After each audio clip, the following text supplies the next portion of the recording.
తెలంగాణ రాష్ట్రం ఏర్పడినప్పటి నుంచి ఇంతటి దారుణమైన హత్యలు ఎన్నడూ జరగలేదని బీఆర్ఎస్ మాజీ కార్పొరేటర్ సునీత అన్నారు. ఈ మారణ హోమంలో పోలీసుల వైఫల్యం స్పష్టంగా కనిపిస్తోందన్నారు. ప్రాణాపాయం ఉందని మైనర్ బాలిక కుటుంబం ఫిర్యాదు చేసినా పోలీసులు సరిగ్గా స్పందించలేదన్నారు. నిందితుడిని జైలుకు పంపించకుండా స్టేషన్ బెయిల్ ఇచ్చి పంపించడం వల్లే మానవ మృగంగా తయారయ్యాడని ఆగ్రహం వ్యక్తం చేశారు. సీఎం రేవంత్ రెడ్డి వెంటనే రాజీనామా చేయాలని ఆగ్రహం వ్యక్తం చేస్తున్న బీఆర్ఎస్ మహిళా నాయకులతో మా ప్రతినిధి రంజిత్ ఫేస్ టు ఫేస్. షాబాద్లో ఒకే రోజు ఒకే సమయానికి ఆరుగురిని హతమార్చినటువంటి రాజ్ కుమార్కు సందర్భం అనేది ఏదైతే ఫోక్సో కేసులో సంబంధించినటువంటి మైనర్ బాలికను అత్యాచారం చేయడము, దాంతో పాటుగా జైలు నుంచి వచ్చిన తర్వాత ఆ కుటుంబ సభ్యులతో పాటుగా ఆ అమ్మాయికురాలైనటువంటి మైనర్ బాలిక కుటుంబాన్ని కూడా హతమార్చినటువంటి ఏదైతే సంబంధించినటువంటి మార్చరీకి వచ్చిన డెడ్ బాడీస్ ఉన్నాయో వాటన్నిటిని కూడా సాయంకాలం వరకు కూడా దానికి సంబంధించినటువంటి వైద్య పరీక్షలు కావచ్చు, దాంతోపాటుగా పోస్ట్ మార్టం అయితే పరిస్థితి కనబడుతుంది. దాంతో ఇప్పటికే బీఆర్ఎస్ సంబంధించినటువంటి నేతలందరూ హైదరాబాద్ నగరంలోని ఉస్మానియా హాస్పిటల్ దగ్గర, మరోవైపు చేవేలలో ఉన్నటువంటి ఏరియా ఆసుపత్రి దగ్గర కూడా వాళ్ళ కుటుంబ సభ్యులను పరాయించిన పరిస్థితి కనబడుతున్నాయి. మనతో మాట్లాడడానికి కూడా మాజీ కార్పొరేటర్ సునీత ఉంది. అమ్మ చెప్పండి, ఏదైతే గతంలో ఫోక్సో కేసు నిందితుడిగా ఉన్నటువంటి రాజ్ కుమార్కు ఏదైతే కోర్టులో స్టేషన్ బెయిల్స్ ఇచ్చేసి పంపించిన తర్వాత ఈరోజు ఆరుగురిని హతమార్చిండు రాజ్ కుమార్, దీనిని ఎలా చూడవచ్చు? దీనికి చాలా ఖండిస్తున్నాము. First of all POCSO case అనేది ఈ ప్రభుత్వంలో మరి ఎందుకు ఇన్ని అవుతున్నాయి, మరి ఇన్ని అవుతుంటే కూడా మన రేవంత్ రెడ్డి గారు ఏం చేస్తున్నారు అర్థమైతలేదు. ఎందుకంటే గత 4-5 మంత్స్ నుంచి అయితే ఇంకా చాలా ఎక్కువ అవుతున్నాయి. ఫోక్సో కేసు అంటేనే అంటే ఏ మైనర్ బాలికని అట్లా చేసినందుకే ఫోక్సో కేసు మీద నాన్ బెయిల్ ఉంటుంది. నాన్ బెయిల్ ఉన్నప్పుడు మరి బెయిల్ ఎట్లా ఇస్తున్నారు అంటే ఇంతగానం అవుతుంటే కూడా మహిళల మీద ఏం చేస్తున్నాడు రేవంత్ రెడ్డి? హోంశాఖ తీసుకొని సంకల పెట్టుకొని కూర్చుంటే మరి ఏం చేస్తారు? పబ్లిక్ అంతా ఈ రోజు పబ్లిక్ కూడా ఒక మహిళకి ఏమైనా అయిందంటే కూడా ఈ రోజు భయపడుతున్నది, అంటే కేసు పెట్టడానికి కూడా భయపడడానికి కూడా వెనకపోతారు. ఎందుకంటే నా వల్ల మా తమ్మునికో మా డాడీకో ఏమేం చేస్తారో అని ఇప్పటికి కూడా చాలా బాధపడి వాళ్ళు ఎవరు ముందు రాకుండా అవుతారు. కాబట్టి దీనికి మేము చాలా ఖండిస్తున్నాము. ఏంటంటే ఇది చాలా తప్పు. వీడిని ఉరి తీసారా మరి ఏం చేస్తారా మాకు తెలియదు, కానీ 6 మందిని ఒక రోజు అంటే ఇది చాలా దారుణం. ఇది అంటే దాదాపు 10 సంవత్సరాలు చూసుకున్నట్లయితే మహిళా పోలీస్ స్టేషన్లు ఏర్పాటు, మహిళలకు రక్షణ, ఎక్కడికక్కడి కూడా పోలీసుల నిఘా కావచ్చు, సీసీ కెమెరాలు అన్నీ ఉండి ఒక పట్టుదిద్దుతో ఉంది. గత 2.5 సంవత్సరాల్లో హైదరాబాద్లో ఎన్నో మర్డర్నే ఫోక్సో కేసులు ఉన్నాయి.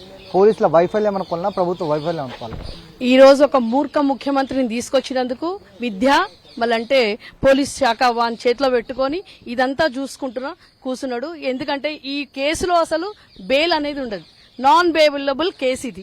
ఆ నాన్ బెయిలబుల్ కేసుకు ఇట్లాంటి కిరాతకులకు ఇస్తే సొంత వాళ్ళనే వదిలిపెట్టకుండా ఈ రోజు కేసులు పెట్టిన వాళ్ళని చంపేసిండు, వాళ్ళ అంటే పిల్లలను భార్యను కూడా చంపిండంటే ఈ కేసులో వాడు ఎంతవరకు దిగజారిపోయిండు, ఎంత క్రూరంగా వాడు ఆలోచించి బయటకు వచ్చిండు. మళ్ళీ ఈరోజు బండి భగీరథకి ఇచ్చిండు.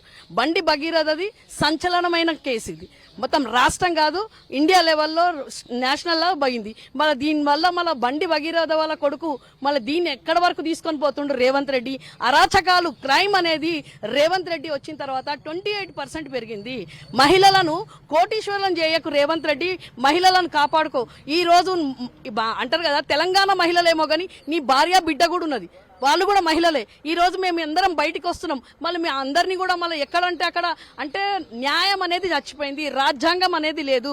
ఈ పొట్టోడు రాహుల్ గాంధీ ఏమో ఢిల్లీలో రాజ్యాంగం బుక్కు పట్టుకొని తిరుగుతాడు, ఈ పొట్టోడు ఈడ రాజ్యాంగాన్ని బొందబెట్టిండు. బాబు కేసీఆర్ దిశ కేసులో 3 రోజులలో వాళ్ళను ఎన్కౌంటర్ చేపించిండు. మళ్ళీ ఈ రేవంత్ రెడ్డి అనేటోడు దొంగలకు, అరాచకాలకు వీళ్లకు సపోర్ట్ చేసుకుంటా సంచులు తీసుకోవడం తప్ప, భూ కబ్జాలు తప్ప, మహిళలను మాత్రం కోటీశ్వరం కాదు మమ్మల్ని రక్షించండి. తెలంగాణ నుంచి ఈ రోజు ఢిల్లీ వరకు మన మోదీ, నేను చెప్పేది ఏంటంటే బేటీ బచావ్ బేటీ పడావ్ అని ఎట్లయితే మోదీ అంటాడో, మోదీ आपको बोल रही यहाँ पे तेलंगाना में बच्ची बोले तो महिला को रक्षा नहीं है, यहाँ आप क्या कर रहे? ऐसे रेवंत रेड्डी लोगों को संभालो. और रेवंत रेड्डी ఈ రోజు చెప్పేదంటే మన మునుమున్ ఎవరైతే రాష్ట్రపతి ఉన్నది ఆమె నిన్ననే ఒక చట్టం తెచ్చింది, ఏదైతే ఇట్లాంటి కేసులు 1 డేలో 24 అవర్స్లో దీని మీద తీర్పు తీసుకోకపోతే ముఖ్యమంత్రి రాజీనామా చేయాలి. కాబట్టి రేవంత్ రెడ్డి వెంటనే నువ్వు రాజీనామా చేయి. ఈ 6 మంది చనిపోవడానికి కారణం కూడా రేవంత్ రెడ్డే. రేపు పొద్దున బండి భగీరథ్ నువ్వు బెయిల్ ఇచ్చినావు, మా అందరికి కూడా ఇప్పుడు రక్షణ లేకుండా పోయింది. బండి భగీరథను కూడా మేము లోపల పోవడానికి కూడా మేము మహిళలం బీఆర్ఎస్ వాళ్ళం, మాకెక్కడున్నది ఇప్పుడు రక్షణ? ఇప్పుడు అప్పుడైతే బీజేపీ వాళ్ళు రాలే, కాంగ్రెస్ వాళ్ళు రాలే, బీఆర్ఎస్ వాళ్ళు వచ్చినాం. మళ్ళీ బండి భగీరథ్ వాళ్ళు, ఏళ్ల వల్ల వాళ్ళు, హోమ్ మినిస్టర్, సెంట్రల్ మినిస్టర్ కొడుకు. మళ్ళీ మా అందరికి భద్రత మళ్ళా మోదీ ఇస్తాడా, ఈ రోజు ఉన్న ముఖ్యమంత్రి ఇస్తాడా అని అడుగుతున్నాం. అమ్మ చెప్పండి, దాదాపు తెలంగాణ రాష్ట్రంలో ఇప్పటి వరకు కూడా ఒకే మనిషి 6 చంపిన ఘటన ఇప్పటి వరకు రాలేదు.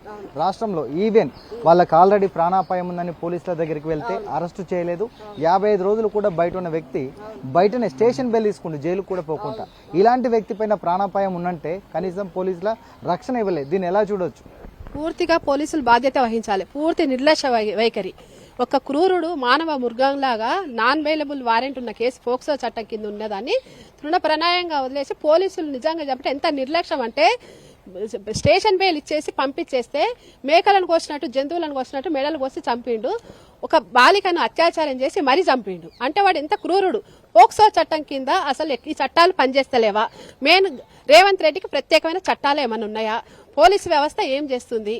పోక్సో చట్టం కింద ఎందుకు ఇంత తొందరగా బెయిల్ వస్తుంది? ఏం చేస్తున్నారు? ఎందుకు లాలించి పడుతున్నారు? ప్రజలకు రక్షణ లేదా? రేవంత్ రెడ్డి హోమ్ మినిస్టర్ పదవిని దగ్గర పెట్టుకొని పోలీసు వాళ్ళు కానీ చట్టాలు కానీ ఏం చేస్తున్నాయి? పోలీసు వ్యవస్థని ఇంత నిర్వీర్యం ఎందుకు చేసినావు? నువ్వు హోంశాఖ దగ్గర పెట్టుకొని ఎందుకు ఇట్లాంటి వింజగు? ఇప్పుడు 6 మంది ప్రాణాలు ఎవరు తీసుకురావాలి? నువ్వు క్షేమంగా ఉంటావు. సాయంత్రం ఒక ప్రెస్ మీట్ పెడతాడు ఖచ్చితంగా. పెట్టి గాలి కబుర్లు, గాలి మాటలు మాట్లాడతాడు రేవంత్ రెడ్డి. ప్రజలకు, మహిళలకు రక్షణ అసలు పూర్తిగా లేదు. నిజంగా గతంలో షీటీమ్స్ అని పెట్టిండు కేసీఆర్ గారు. ఇప్పుడు ఆ షీటీమ్స్ ఎక్కడ పోయినాయి? ప్రజలకు రక్షణ లేదు. మొన్న చూసారు కదా, సుమతి మేడం అక్కడ తెలుసున్నారు నిలబడితే పోకిరీలు ఎంటబడ్డారు. అంటే ఇంత క్రూరమైన పరిస్థితులు ఏర్పడుతున్నాయి. ఈ రోజు ఒక హోంశాఖ దగ్గర పెట్టుకొని రేవంత్ రెడ్డి అట్టర్ ఫ్లాప్ అయ్యిండు. దయచేసి నేను రాహుల్ గాంధీ చెప్తున్నా, ఆయన మార్చండి, హోంశాఖ వేరే వాళ్ళకి ఇవ్వండి, ముఖ్యమంత్రి పదవన్నా మారవండి. ఆయనకు ఇంకొక ఆయన సీనియర్స్ చాలా మంది ఉన్నారు. ఇవన్నీ పెట్టుకొని నిజంగా ఈ రోజు రేవంత్ రెడ్డి చెప్తున్నా కదా, నిర్లక్ష్య వైఖరి. పోలీసులు నిజంగా చెప్పాలంటే పోక్సో చట్టాలను ఎందుకు చట్టం వరకు తీసుకుపోతలేరా? Station bail ఎక్కిస్తారు. వాడు ఇంటికి కూడా పోకుండా 6 మందిని ఈజీగా చంపేసాడు. ఏదంటారు మన కోళ్లను మేకలను కోసినట్టు కోసిండు అంటే వాడు మనిషేనా? ఈ క్రూరమౌగం ఎక్కడుంది? సాయంత్రం వరకు వాడిని తీసుకొచ్చి లేబెట్టాలి. లేకపోతే నీ వేస్ట్ రాజీనామా చేయమని నేను అడుగుతున్నా. వెంటనే వాడు ఎక్కడున్నాడో పట్టుకురావాలి. ఇది అంటే దాదాపు ఏదైతే అంటే మైనర్ బాలిక పైనటువంటి అత్యాచారం కావచ్చు, ఫోక్సో కేసులో అరెస్ట్ కాకుండా స్టేషన్ బెయిల్ తీసుకొని బయటకు వచ్చిన రాజ్ కుమార్కి ఏ విధంగా స్టేషన్ బెయిల్ ఇస్తారు?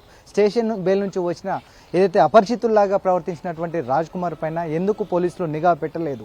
దాదాపు 6గురిని చంపుతుంటే అక్కడ ఉన్నటువంటి పోలీసులు ఏం చేస్తున్నారని కూడా మహిళలు ప్రశ్నిస్తున్నటువంటి పరిస్థితి. దాంతో పాటుగా ఇప్పటికే ఒకవైపు చేవెళ్లలోని ప్రభుత్వ ఆసుపత్రిలో, మరోవైపు ఉస్మానియాలోని ప్రభుత్వ ఆసుపత్రిలో మార్చరీలో దాదాపు 6 డెడ్ బాడీస్ ఉన్నాయి. సాయంకాలానికి కూడా వీటికి సంబంధించినటువంటి అంత్యక్రియలు అయ్యే విధానం కనబడుతుంది.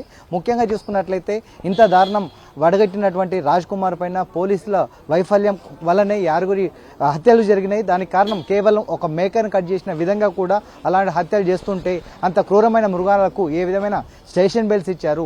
పోలీసులు ఎక్కడ పోలీసులకు సంబంధించినటువంటి విభాగాల్లో షీటీమ్స్ కావచ్చు, పోలీస్ విభాగాలు పాటించకపోవడం వల్లనే వాళ్ళపైన నిఘా నేత్రాలు కావచ్చు, దాంతోపాటుగా పర్యవేక్షణ హోంమంత్రిగా ముఖ్యమంత్రి ఉన్నటువంటి రేవంత్ రెడ్డి వైఫల్యం వల్లనే ఈ దారుణాలు జరుగుతున్నాయని కూడా బీఆర్ఎస్ పార్టీ సంబంధించినటువంటి మహిళా వర్గాలు చెప్తున్న పరిస్థితి కనబడుతుంది. ఇకనైనా ప్రభుత్వం మారుతుందా? ప్రజలకు రక్షణ కల్పిస్తుందా? వేచి చూడాల్సిన పరిస్థితి. కెమెరామెన్ దశరథ్తో రంజిత్, టీ న్యూస్, హైదరాబాద్.